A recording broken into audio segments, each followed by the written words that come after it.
ஹரிஷ்டா, ஹரிஷ். டேய், சே, என்னடா உன் இஷ்டத்துக்கு மேல கை வைக்கிற? ட்ரெஸ் அசிங்கப்படுத்திக்கிட்ட. இதோட விலை என்னன்னு தெரியுமா? ஃப்ரெண்டாவே இருந்தாலும் கொஞ்சம் தள்ளி இரு போதும். வந்துட்டான். நவீன் நடந்து கொண்ட விதம் ஹரிஷுக்கு அவமானத்தையும் அதிர்ச்சியையும் ஏற்படுத்தியது. நவீன் தன் பழைய நண்பர்களை பார்த்தபடி உள்ளே நுழைந்தான். டோனி, ஹே சித்து, எருமா மாட. ஹாய்டா. எப்பா நவீன், வந்துட்டியா? ஏண்டா இவ்வளவு நாளா எங்கடா போன? உன்னை பார்க்கணும் தானே இத்தனை பேர் வந்து உட்கார்ந்துருக்கோம். ஆனா உன்னை மட்டும் காணோம்.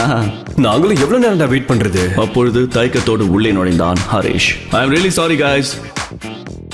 என்னோட புது பென்ஸ் காருக்கு பேப்பர் ஒர்க்ஸ் கிளியர் பண்ண போயிருந்தேன். அட, கங்க்ராட்ஸ் டா. ஹலோ. சாப்பாடு வாங்க வரதா இருந்தா பின்னாடி வழியா வரணும்னு சொல்லியிருந்தேன்ல. பின்ன கெஸ்ட் இருக்கும்போது வந்தா என்ன அர்த்தம்? டேய், நம்ம கூட படிச்சவன்னு சொன்னான்டா. ஹரிஷ்னு பேரு. உனக்கு ஞாபகம் இல்ல? அப்படியா?